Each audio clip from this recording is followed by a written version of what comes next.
Hey, we are live at Buoy 35. We're at the Fisherman's Last Cast podcast, and Buoy 35 is the headquarters. It's 1 Curtis Road in Blue Point. Great place, drinks, great food, specials. You can pull your boat right up on the water, get off, get some food. You got to check these guys out. I eat here all the time. I get a drink here all the time. Really cool local hangout, Blue Point, New York. But getting into the podcast, I got Mike Dean here with me. Mike Dean, he's written for the Fisherman. He's written for other publications as well. He's an active contributor to the Fisherman's video fishing forecast. He's on there every week, whether the fishing's good or not. He's always got some sort of report for me. I got to say that. You are consistent with the reports. Yeah. Mike, it's really great to have you here. Thanks for coming out. I know you're out east now, east end of the island, and we're pretty central. But I appreciate you coming out here and being on the podcast, and we're going to chat some fishing.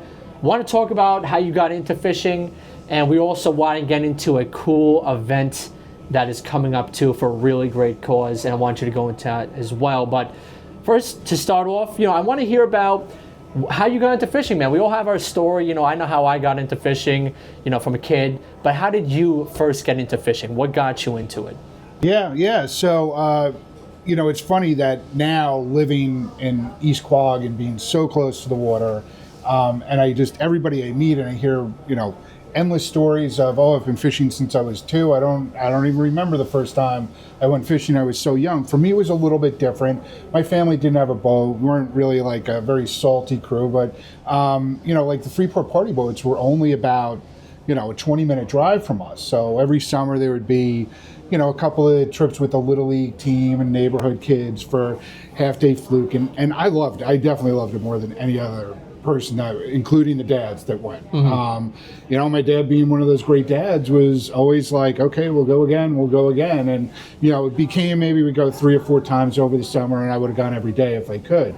Like casual fishing, like on family vacations. We did a couple of summers, a couple of weeks in Mattatuck, and like just going down to the marina and snapper fishing. And it was just, I just loved it. And, as it progressed, even though I was living in Manhattan and, when I went to college down in Baltimore and then up in the Bronx, and it's not the type of thing like now where I can just grab my surf casting rod and go somewhere or hop on a buddy's boat. But I always searched out fishing, like on a vacation of doing a trip and whatnot. And then all of a sudden it just, there was a spring of, I guess it was probably like the mid-90s. I started working in the city.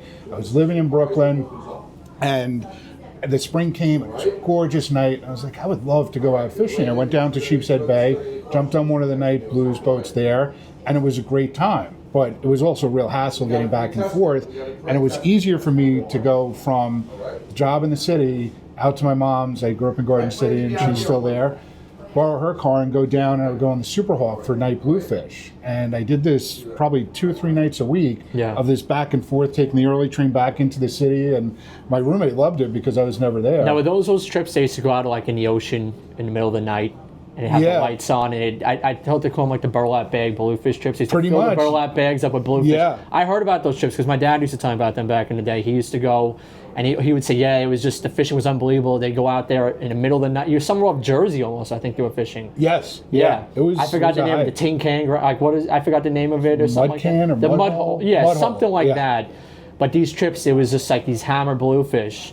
And they would fill burlap bags up with these fish. And it was just unbelievable fish. So it was before my time. Yeah. I may not have even been born yet. But, I have Are you saying I'm old? No, I'm not. No, I'm young. You're middle-aged. No, I'm kidding. But I don't, I have heard of these trips. But so you've been on them. Oh, yeah. How good was the fishing on these trips? It was phenomenal. It was just, I would use one of the boat rods, and it was mackerel chunks, and they would be chumming up the waters. And I started to gravitate towards going early in the week when there'd be a light crowd. And there weren't burlap bags; they were just big gray garbage cans. Yeah. And the mates would fill them up. And I think bluefish at the time, there was no limit, and they would sell them for about 25 cents a pound. So Right. I would just hammer them. I mean, there were some nights of 20, 30, probably even more fish. And these weren't like little cocktail blues. They were like nice sized fish. And I never really kept any of them because I was staying at my mom's house and don't you bring any of that smelly Could you fish imagine back? bringing home a garbage bag full of, or a garbage can bluefish. full of bluefish to your mom's house back then? Yeah, no, I would not have the option of staying there if that was the case. And that went on for like a summer or two, and then started working, moved into Manhattan from Brooklyn, and just got kind of sidetracked with other things and got away from fishing. And kind of like a crazy twist of fate is that when I met my now wife, she had told me that she had grown up in Port Washington, and her dad and her brother were fishermen, and so I had the idea of a date when kind of early on in our, when we met each other, of going fishing on the Superhawk. And we got about 5 minutes from her, and she said, "Oh, my brother used to be a mate on here." And I was like, "Really? Oh, that's crazy. I used to come on here and fish a lot for night blues." And then a few months later, when I met the family, I walk in, and her brother and I kind of like locked eyes, and we're like, "Oh my God, I remember you."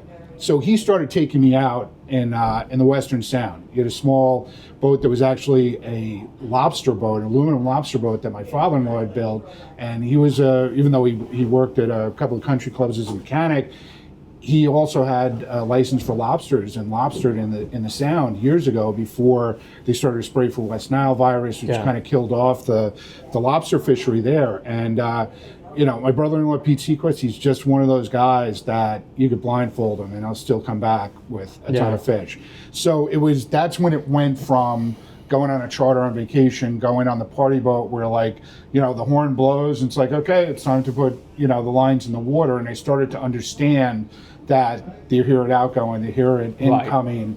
And that's what really sparked That's when it became obsession. more of like a serious kind of thing for you. Yeah, It wasn't just like, exactly. oh, let's hop on one of these boats and just go, kill some time fishing. Yeah. It was no, I like this, I love this fishing thing. Oh, I'm absolutely. into it. Yeah. I'm going to learn it kind of thing. Yeah. So now you're on the East End. The transition, you were still on the West End of the island. You were in Garden City at that time, or?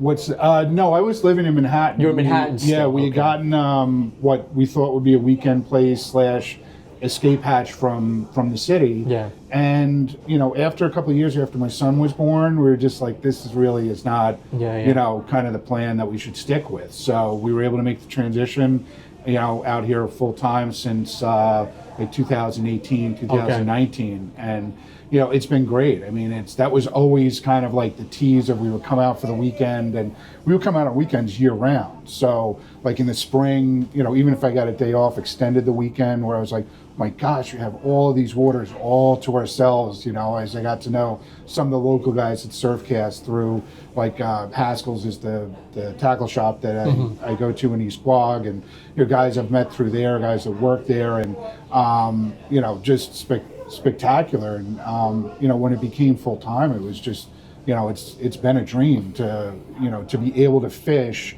in the same manner of like someone like you that grew up out here, where it's just so much that's just part of your lifestyle. I mean, such a big part of my lifestyle now. And my son's 12, and I've been taking him fishing since he's 3 or 4, and he's going to have down the road the stories of I don't remember it, but here's a picture of my first fish with my dad, which was a snapper out of the Shinnecock Canal. And your son must love it because he's growing up in a place where it's just an outdoorsman's paradise. It really, I mean, where you live, you're so close to the water.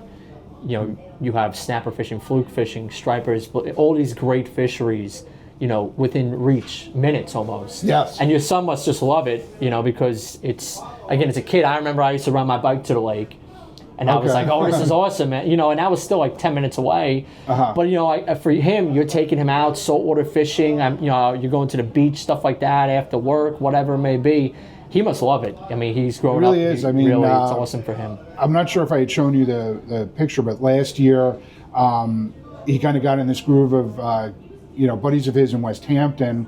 I would drop him off with his bike at one kid's house, and we got like the PVC pipes on the side of it as a rod holder, and it was just 5 or 6 hours of these guys like riding their bikes to different creeks and, to a couple of the local bridges and fishing and, cast netting or trying to cast net, peanut bunker, and, we're going to start a bait company with, peanut bunker, and just to see like that versus like, how we were kind of so confined in the city of what, there was to do with my son or just like ourselves. And, man, I really got to say that the way things have been these days, a lot of kids are like deep into like social media, computers, TV, whatever it may be.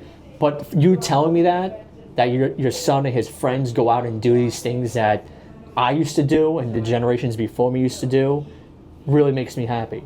Like when every time I'm like out like driving and I see a kid with the fishing rod on his bike, I'm like, that's cool. Like that's the way it should be. That kid should not be in front of a TV, social media, playing on his phone all day. He should be out there with the fishing rod, hitting up the lakes, going down to the dock. And that's how it was for me as a kid, because I grew up in a slightly different generation than it is now, and of course you grew up in I guess I would say a totally different generation that I grew up in. But I still was exposed to that thing where I would go out there, and I had my fishing rod. I can go out and do stuff like that, and to see your son and his friends doing that really is a cool thing that they're continuing to do that. I hope to see more kids doing stuff like that, getting out there and doing those kind of things. Yeah, I mean it's great. I mean, look, let's be real. My kid also is screaming at the top of his lungs a couple hours a night, on his PlayStation, and I laugh at that. Well, I played some video games too in my day, but I got they grow out of it. I grew out of it. I'm sure he will grow out of it. Yeah. To an extent, he will. And it's it's funny because I'll say, like you mentioned, that generational gap where he'll complain about like this guy that got added to the game or that guy or just someone they didn't know and was yelling. I was like, you realize like our version of that, like when I was young, would be as close as we're sitting now with an Atari. And if I had a problem with you, I'd just be like, what's going on? Beating each other up or something like that, man. But it really is cool. And obviously like the opportunities like the Fisherman's given me with articles and the video is that it's easier to motivate, and I kind of will joke with some of the dads where that I have content out there that some of the kids are more willing, like one dad's like, my kid won't go fishing with me, but he'll go fishing with you and Mike, and I can come along. It's cool. It's just fishing has just opened up like a whole new dimension of life for me, since this twist of fate, like I mentioned with my brother-in-law, and starting to understand fishing rather than going fishing. I was fishing, and really grasping it, and then obviously the obsession where, now, I mean, a couple of years ago, and first time that I really like surf casted, where I, after watching a lot of videos and whatnot, and people were talking about new moon and this tide and that tide and the bait and everything, and my default was like most people do, be like, it's fishing, it's luck, it's water, the fish swim, you show up there, and I'm just, when I see now how deep down the rabbit hole I can go when I'm talking to people, I'm like, well, there is that structure, but it's a new moon, but there's a west wind, and how it can just change everything, which is, it's cool, I love it. Yeah, there's so many different intricacies to it, and like I said, like you said, between the moon, the wind, the tide phases, the bait, the this, the that, the other thing, when it all comes together and you connect the puzzle, it's rewarding. Yeah. It really is. And I got to say, at the same time, on the flip side of the coin, it can be the most frustrating thing. Because if you're like, they should be here, and they're not, then you're like, what did I do wrong? This, that. But that's fishing. It's part of it. But what I'm trying to get at is the more times you add to the grand puzzle, the finished puzzle, the more consistent you are with your catch results. Yeah. You're always going to strike out. That's fishing. Yep. They would call it catching if that was the case. Yep. But it's not It's not always catching. It is fishing. And I guess it's the times that you don't catch that make the times when you do catch more rewarding, more memorable. Oh yeah, absolutely. It pays off so much more. That's what keeps you coming back. And what's funny is like in the fall when we typically will get that late season run of schoolies, or lip rats off the beach, and it's like on bucktails, and it's every single cast, and you kind of get to that fact and that where you're like, all right, is this really like, am I getting bored of it? And when I do, I remind myself of those awful, cold, dark February Sundays after football is over and brutal, where there's man. nothing to do, It's a long and day. that It's you would brutal. give your left arm to catch a schoolie, just one schoolie. So, Oh, yeah. But yeah, definitely. I mean, if it was that kind of killer, and sometimes that happens with certain, like the bluefish run that we've had the last couple of years, and in all honesty, they're a little bit late in terms of numbers, what it seems like this year. But to think that throwing top water to catch 10 to 15 pound fish you would actually kind of get sick of, it's kind of crazy, like when you take a step back from it. But when it is that like abundance of like I can just catch every time, but to be able to go with confidence into like a fall night off the beach, which I feel like learning curve wise, where there were a number of times this past fall, and I know it was an exceptional fall, a lot of fish around, but just the plugs I was using, because that's also happened too when there's been really good fall runs, and early on as I was still learning, where everyone's catching except for me, and it was just it was a matter of the plug, it was a matter of like spotting where in a rip that I should be throwing the plug and whatnot. So Isn't that the worst, man, when you're the only one not catching, all your friends? Because I've been there. yeah, Where I'm going, what do you guys, like, same thing, same lure, and I'm going, what is this guy doing differently than me than that he's catching fish and I can't get a bite? It just, I don't know whether it's his position on a rip or, where he is. Maybe it's just luck. yeah. But I've been in scenarios where I couldn't even sniff a fish. And he's like, my buddy's just like one after another. And I'm like, and it makes you like rethink like your existence kind of thing. You're like, what am I doing? Like, why am I even doing this?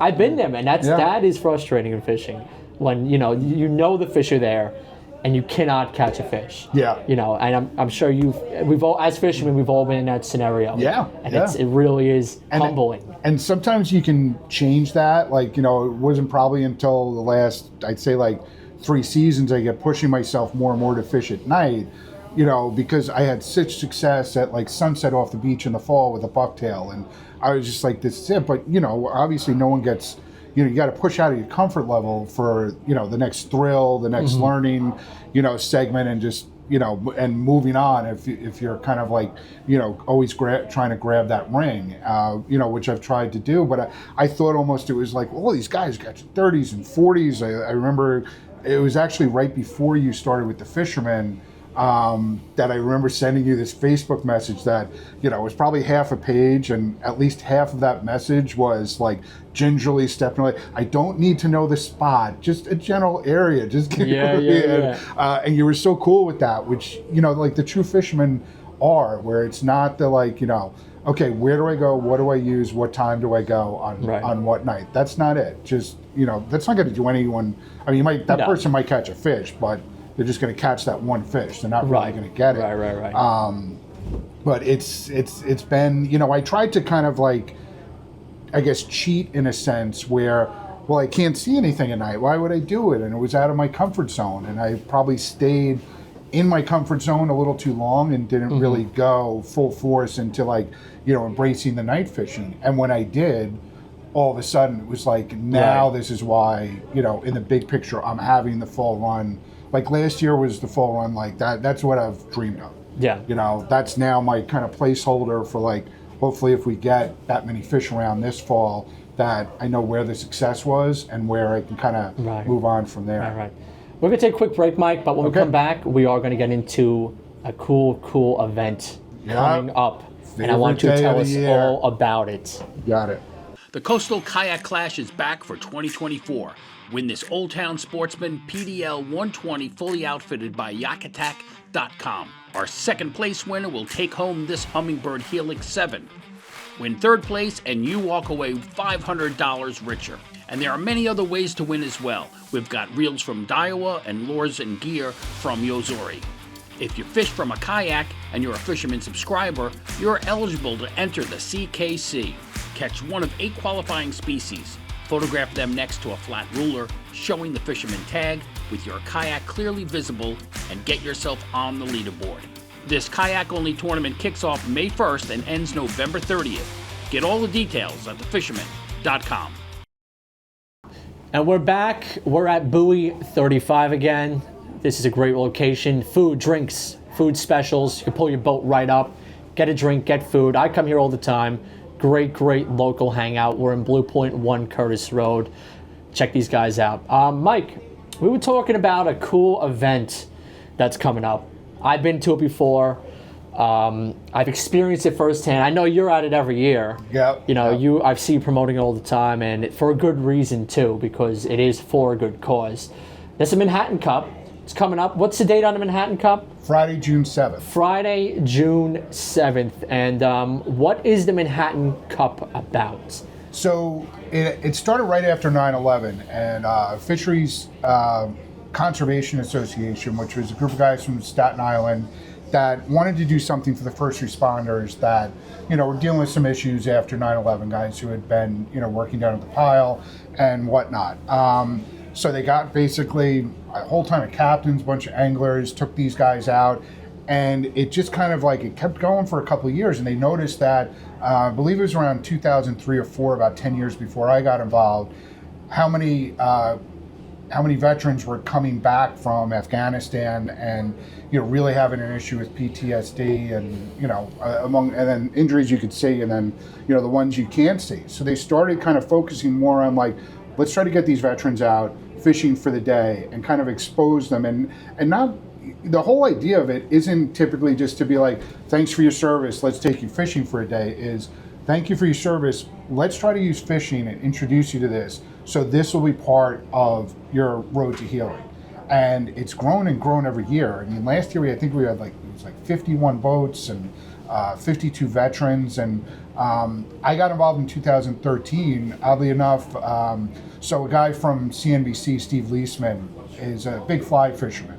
So CNBC, I covered the event certain years, and I was at work at the trading desk in the city, and me and another buddy that fish, and he's like, do you see this on TV? And we look, and it's all these fishing boats just screaming past the Statue of Liberty. And we ran over to the window and we could see them, and we're like, what is all this about? And then, when we saw that it's helping veterans out, it's a day of fishing, it's a great party, it's a great, you have like the gourmet lunchbox for everyone, and you could just sense the energy just from watching it. So I went for the first time in 2013, and it was phenomenal. It was everything I thought it would be and a lot more. The following year, I couldn't help myself but to get involved, in, which we find of like pretty much everyone that comes to the event is like, for the first time, and they realize the scope of what we do, the importance of what we do, and just the magic of what happens with, many veterans that show up that morning with just like a very empty stare, and you just can tell that there's a struggle that they're dealing with in their life.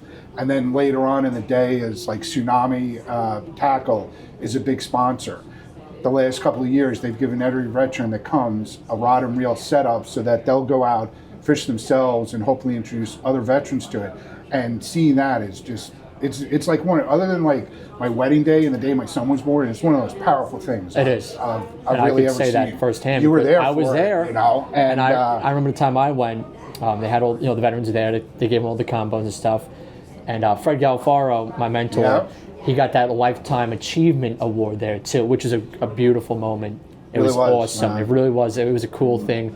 But the whole ceremony, with all the veterans, giving them the combos, just the whole thing was just awesome. It really, really was. I was actually really honored to be a part of it, and hopefully this year again I'll be a part of it again, and I'm looking forward to it. Yeah, it really was cool. It's it's amazing. So we have like a number of of those 50 boats, a number of those guys are either charter captains, fly fishing guides, or just like top-notch elite anglers that donate their time and their boat. And the sponsors we have, such as the Fisherman, Princeton Tech, Yamaha, Ray Marine, No Live Bait Needed, Beaches and Beans Coffee, and goes on and on and on. UVT Fishing is another one. So our sponsors will be on those boats with veterans, and there's also teams that enter. So like we have one friend, Pete, that brings some some work guys, some clients, and So he goes 1 year and gets a boat. The next year he gets 2. The next year he gets 3. I think he's up to like 10 boats now. I was just looking at the spreadsheet, and so it's kind of morphed. The people putting it together. It's we did have 1 year that we were unable.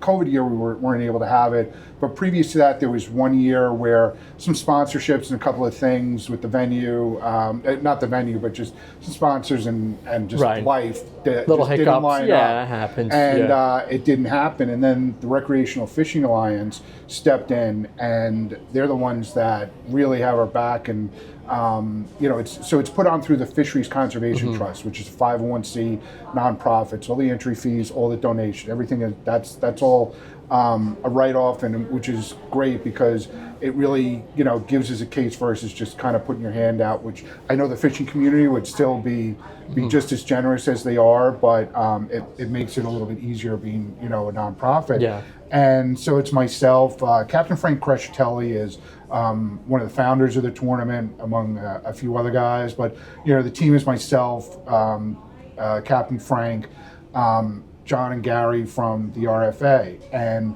the hustle kind of starts. It's so funny. It's like right after, we're all like very close friends. So when it's like the, happy holidays, happy New Year. And then it's coming. It's like, who's going to say first? Like, anyone want to touch base on this year? Oh, I know how that stuff and goes, slowly man. it starts going. And like right now, we're filming this, mid-May.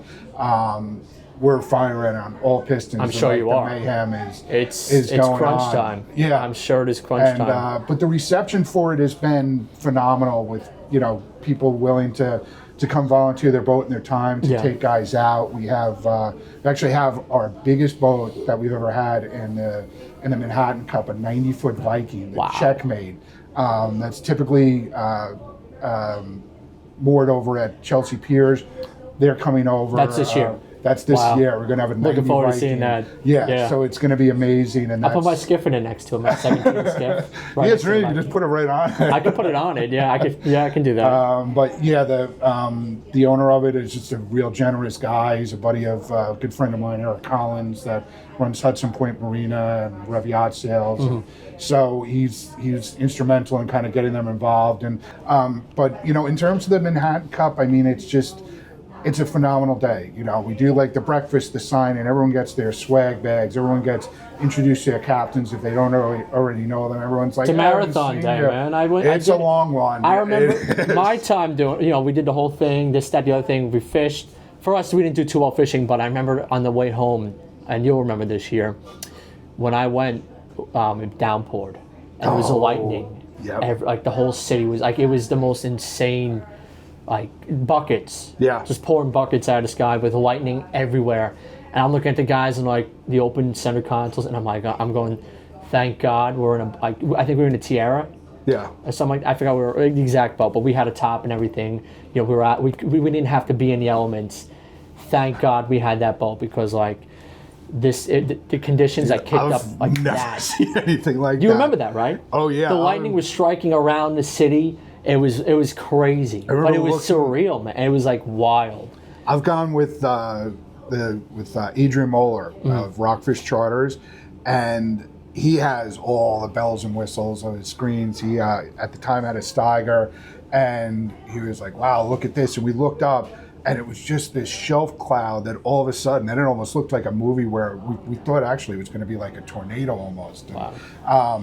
Yeah, that was pretty wild, coming back to that. And, it seemed lightning strike the Freedom Tower across the way from the venue. And then it was gorgeous. It got nice out. There were some guys on the way home fished, and the fishing was lights out. It was actually a little bit better than, the last, couple of hours. And, that's what's interesting about the Manhattan Cup. And when you see these guys that, first off, are guys that understand and can navigate waters. That is a very tricky, New York Harbor can be a very tricky spot. Oh, I can tell, yeah. East River, Hudson River, just all of this water coming in Crazy all different place. directions. The boats coming into, dropping off tankers and stuff like that, cargo ships. And everyone's like, I don't remember there'd be a swell, and there's just a constant swell from the ferry traffic and dude, the swell from that's like a 3-foot, 4-foot swell. That's crazy. Yeah, it's somewhere you have to really be careful. We typically we do the signing and all that goes until about 8:30 or so. We try to get everyone to the boat, and then gather at the Statue of Liberty at 9. We usually get, which we are, it's confirmed this year, FDNY is sending their fireboat to do a water display. Yeah. And like that's the moment that, that the veterans see like how much we all care and the lengths we're looking to go to. And that's just the start of it. But where it comes in with like, where you really see how good and how talented a fishing community we have is that you have to be back at the dock at 4. You can go wherever you want. Get back at 4. It's all catch and release for stripers and blues. Taking your measurements, and you got to get your score sheet in. We also supply components of Gray's fish tagging. Each boat gets a tagging kit. Whichever boat tags the most bass gets a really nice mile from Gray's taxidermy. So to be able to kind of use the strategy of that, like for us, we're on a faster boat. We're able to make it down to Shrewsbury Rock, and there's some other guys that do that. And it's one of those, do we want to catch a lot of fish or we want to catch the fish? And we typically kind of roll the dice. And last year we won the bait division. We missed the overall by just about a half inch of girth. Chris Landry on Rock State Charters had, we know Chris. He's a contributor too. So, good guy. His reports are always very entertaining. So he'll be out to defend his title this year. So it's really, an interesting thing. And I kind of, what's fun about like with the tagging, first off, is like, which I haven't seen it yet. I don't know of any fish that have been tagged in the Manhattan Cup that have been, the tags have been released. Other than that, and not talking the satellite tags, but the excitement building up to the Manhattan Cup, like what you're going to be involved with, which I believe is next week, right?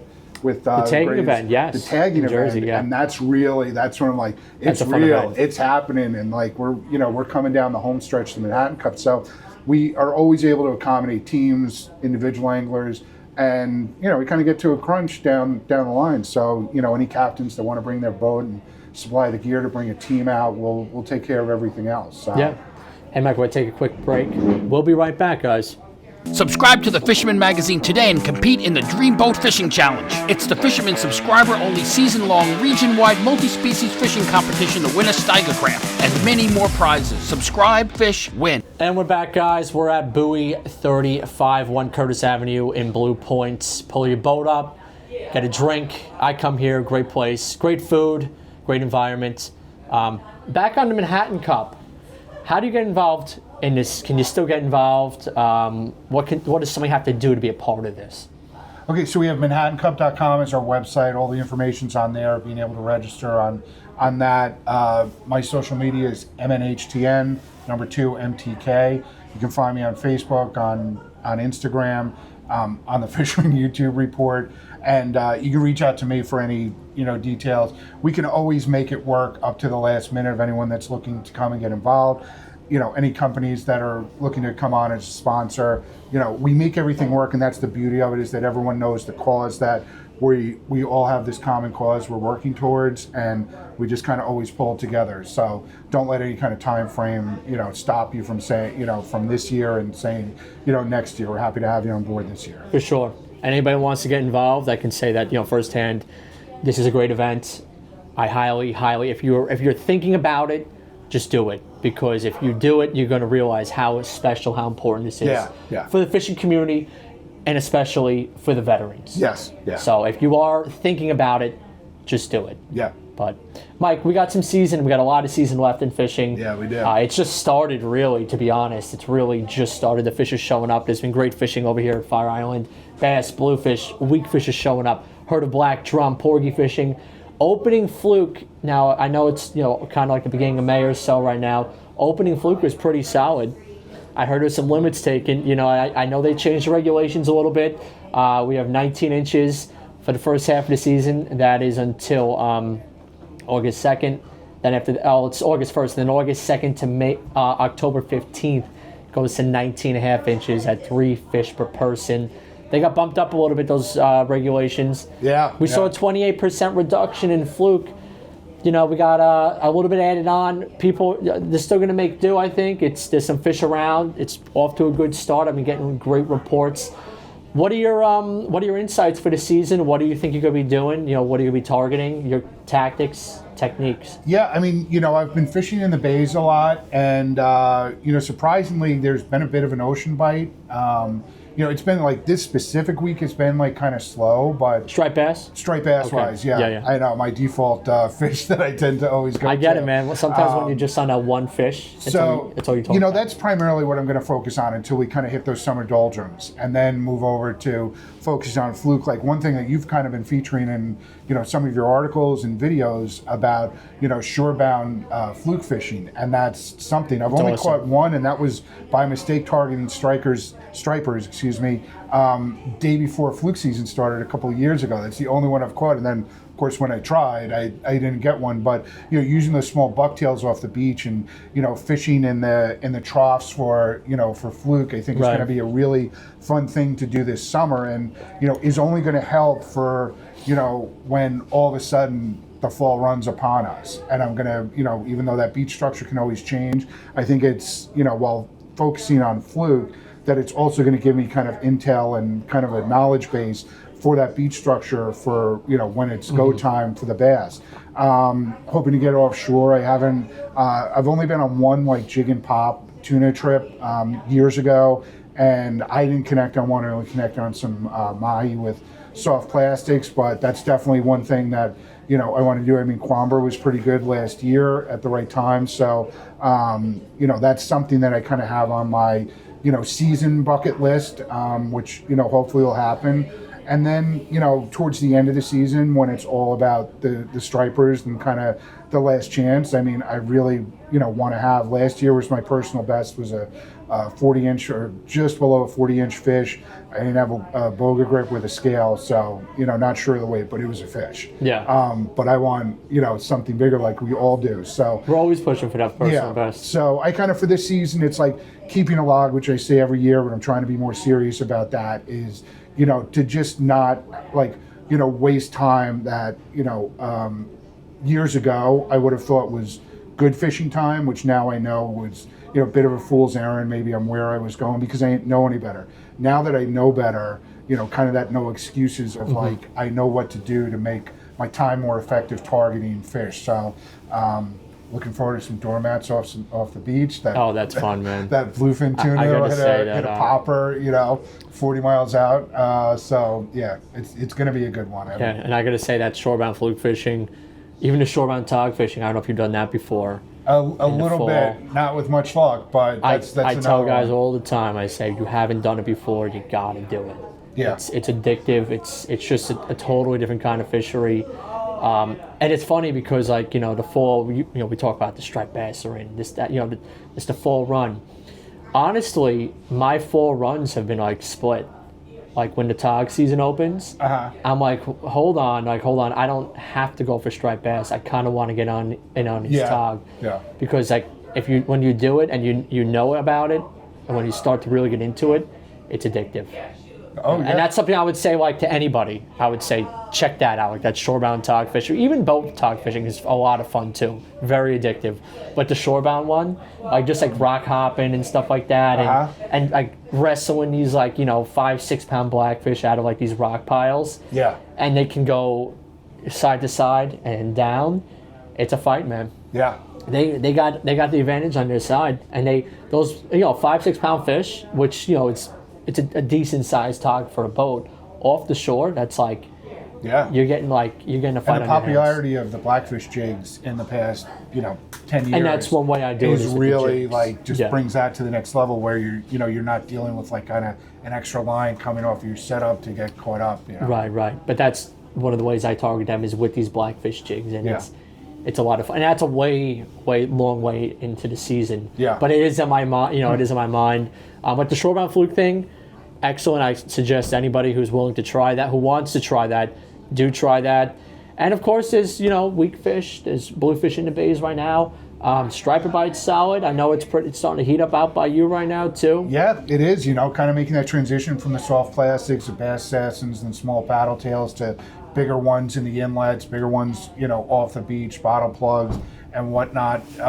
Not as much bunker as you would think. That's at least visible. Typically in past years, but they're there, and there's been this tinker mackerel around. So it's been kind of interesting, of a match the hatch with the plugs you're choosing. But it's definitely heating up, and there's a lot of big fish to the west being caught off of Sandy Hook and, you know, off of Brooklyn. So they're on their way out here and Yeah. willing, ready, and able. Plenty of season ahead of us. Mike, I really want to thank you again for coming down. You know, it's always cool running into you in public, or I actually ran into you the one a couple weeks ago, man. We'll talk about that one next time. But Mike, it's always good running into you, seeing you coming down, talking fishing, all that stuff. Really, man, thanks for coming down. Yeah, man. Guys, we're at Buoy 35. We're at 1 Curtis Road in Blue Point. Pull your boat up. Hey, signature dish, my favorite, the Mahi Reuben. You guys got to check this one out. It's fresh. It's an awesome, awesome dish. Goes great right on the water. No better place to eat it. Check these guys out. See us at thefisherman.com.